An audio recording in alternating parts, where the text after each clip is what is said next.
अस्सलाम वालेकुम। आज मंगल है, जनवरी की 9 तारीख। पाकिस्तान में इस वक्त शाम के 7, भारत में 7:30 और यहाँ हमारे स्टूडियोज की घड़ियों में सुबह के 9 बज रहे हैं। वॉइस ऑफ अमेरिका वॉशिंगटन की उर्दू सर्विस से मैं हूँ खालिद हमीद, खबरों के एक बुलेटिन के साथ। अमरीकी महकमा खारजा ने कहा है कि पाकिस्तान में तौहीन रिसालत कवानीन का मुसलसल नफास और मजहबी आज़ादी की दीगर पुरतशद्दुद खिलाफ वर्जियाँ, तब्दीली मजहब के खिलाफ सख्त कवानीन का नफाज वो वजूहात हैं जिनकी वजह से पाकिस्तान को मजहबी आज़ादियों के हवाले से खुसूसी तशवीश के हामिल मुल्कों की महकमा खारजा की हालिया फहरिस्त में दोबारा शामिल किया गया है। बयान में कहा गया है कि हम भारत समेत हर मुल्क में मजहबी आज़ादियों की सूरत हाल की बगौर निगरानी करते हैं और भारत समेत तमाम हुकूमतों से कहते हैं कि वो मजहबी आज़ादियों के तहफ़्फ़ुज़ के लिए अपने वादों पर अमल करें।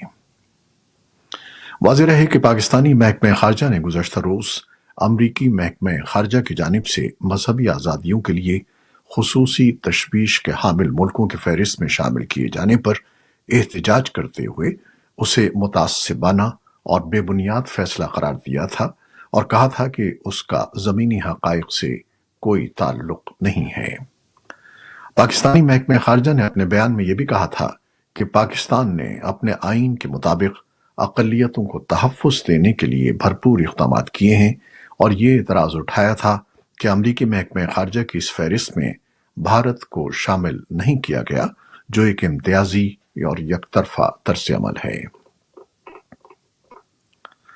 अमरीका और बरतानिया ने कहा है कि बांग्लादेश में इतवार को होने वाले इंतखाबात काबिल एतमाद, आज़ादाना और मुनसिफाना नहीं थे।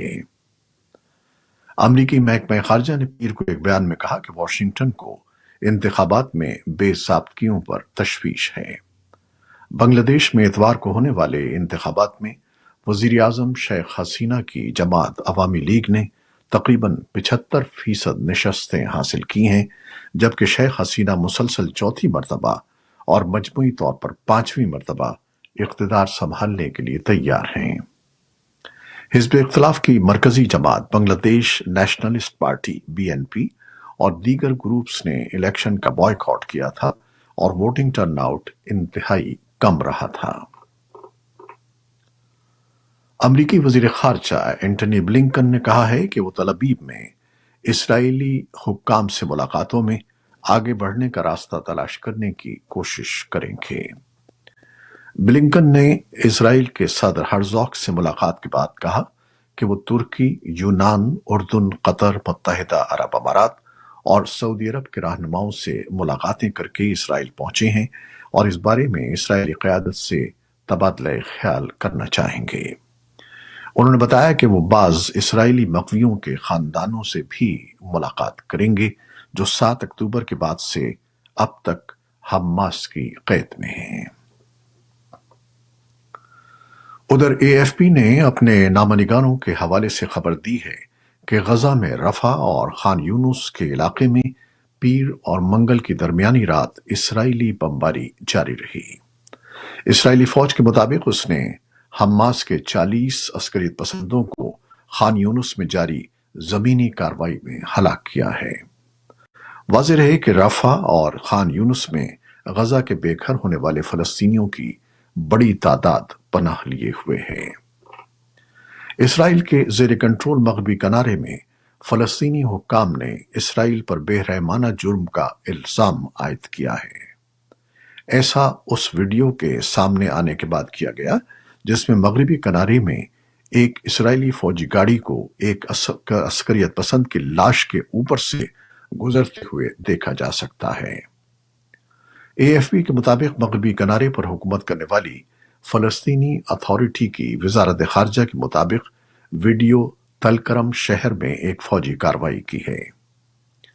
इसराइली फौज ने पीर को तस्दीक की है कि उसने मग़रबी किनारे में 3 दहशतगर्दों को तलकरम के इलाके में एक कार्रवाई में हलाक किया है, लेकिन उन्होंने अब तक इस वीडियो के बारे में कोई वजाहत जारी नहीं की।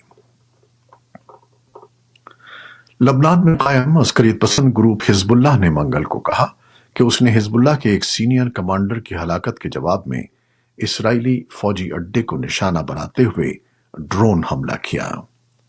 ڈرون کا مقصد صفد میں اسرائیلی اڈے پر حملہ کرنا تھا، جو اسرائیل اور لبنان کی سرحد سے 10 کلومیٹر کے فاصلے پر واقع ہے۔ اسرائیلی حکومت کے ایک ترجمان ایلن لیوی نے کہا ہے کہ ہم یقینی طور پر یہ سمجھتے ہیں کہ حزب اللہ کے ساتھ جنگ سے بچا جا سکتا تھا، لیکن اس دہشت گرد گروپ نے حماس کی طرف سے جنگ میں شامل ہونے کا فیصلہ کیا اور یہ ہمارے قصبوں پر سینکڑوں راکٹ برسا رہا ہے، جس کی وجہ سے 80,000 سے زیادہ اسرائیلیوں کو اپنا گھر بار چھوڑنے پر مجبور ہونا پڑا۔ انہوں نے وائس آف امریکہ کی اردو سروس کی ارم عباسی کو انٹرویو میں بتایا کہ سن 2006 کی اقوام متحدہ کی سلامتی کونسل کی قرارداد 1701 کے مطابق حزب اللہ کو سرحد پر نہیں ہونا چاہیے۔ انہوں نے کہا کہ ہم حزب اللہ کو متنبہ کرتے ہیں، اگر ہمیں اس سرحد پر جنگ میں گھسیٹا گیا تو اس کے تباہ کن نتائج ہوں گے۔ جنوبی کوریا کے خفیہ ادارے نے تصدیق کی ہے کہ حماس اسرائیل کے ساتھ تنازع میں شمالی کوریا میں بنائے گئے ہتھیار استعمال کر رہی ہے۔ خفیہ ایجنسی نے یہ تصدیق پیر کو ایک ایسے موقع پر کی جب حالیہ دنوں میں تنازع کے دوران ایسے ہتھیار برآمد ہوئے جن پر کوریائی زبان کے حروف لکھے ہوئے تھے۔ امریکی قومی سلامتی کونسل کے معاونین کے مطابق وائٹ ہاؤس کے حکام نے پیر کو ٹیکنالوجی اور دفاعی صنعت کے شعبوں کے رہنماؤں سے ملاقات کی تاکہ یوکرین کو جدید ترین امریکی ساز و سامان جیسے کہ بغیر پائلٹ کے فضائی نظام یا ڈیمائننگ گیئر فراہم کیے جائیں اور روس سے اپنے دفاع کے لیے اس کی حمایت کی جائے۔ وائٹ ہاؤس کے قومی سلامتی کے مشیر جیک سلیون نے دفاعی صنعت کے ماہرین اور سرکاری حکام کے ساتھ 5 گھنٹے کی میٹنگ کے بعد یہ اعلان کیا۔ فرانس میں اب تک کے سب سے کم عمر وزیر اعظم کے طور پر 34 سالہ گیبریل اٹل کو نامزد کیا گیا ہے۔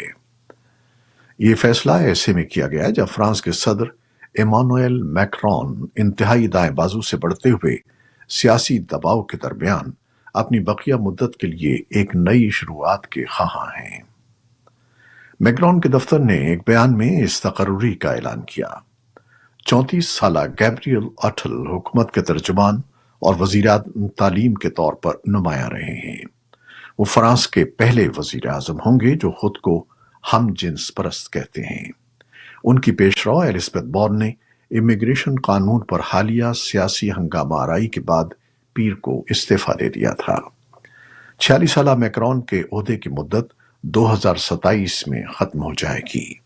انہوں نے انتہائی دائیں بازو کی سیاستدان مارین لی پین کی کامیابی کے بعد امیگریشن اور دفاع سے متعلق اپنی پالیسیوں کو قدرے دائیں بازو کی طرف تبدیل کر دیا ہے۔ جرمن چانسلر اولف شولز نے پیر کے روز یورپی یونین کے ممالک پر زور دیا کہ وہ یوکرین کو مزید فوجی اور مالی امداد فراہم کریں۔ انہوں نے یورپی یونین کے رکن ممالک پر کیف کو خاطر خواہ ہتھیار فراہم نہ کرنے پر تنقید کی اور ان سے مزید امداد کا مطالبہ کیا۔ روسی فضائی دفاعی یونٹوں نے پیر کو یوکرین کی سرحد کے قریب بیلگراڈ کے شہر کی فضا میں 10 راکٹوں کو مار گرایا۔ علاقائی گورنر ویا چیسلاف نے بتایا کہ گولہ باری میں 3 رہائشی زخمی ہوئے ہیں۔ بیلگراڈ حالیہ ہفتوں میں یوکرین کے حملوں کی زد میں رہا ہے۔ گزشتہ ماہ کے آخر میں ایک میزائل اور ڈرون حملے میں 5 بچوں سمیت 25 شہری ہلاک ہو گئے تھے۔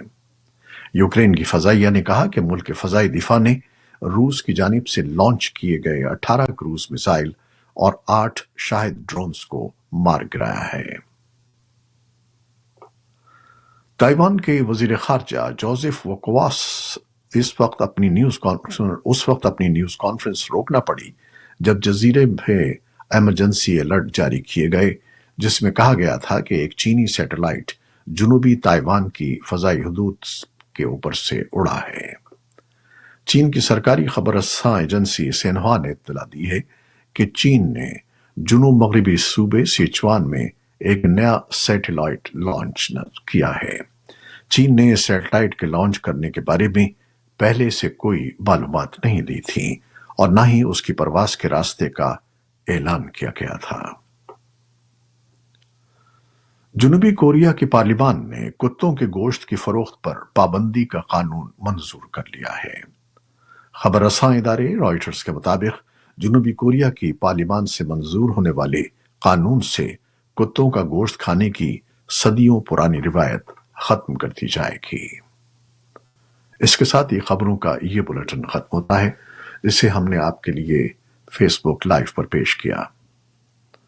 हमारा ये बुलेटिन आप पॉडकास्ट पर भी देख सकते हैं और आप हमारे बुलेटिन को शेयर करते हैं और अपने कमेंट्स में अपनी मोहब्बतों का इजहार करते हैं, जिसके लिए हम आपके बेहद ममनून हैं। अपनी इन काविशों को जारी रखिएगा। न्यूज प्रोड्यूसर सैयद असफर इमाम और न्यूज एडिटर ताबिंदा नईम के साथ खालिद हमीद को अब इजाजत दीजिएगा। अल्लाह हाफिज।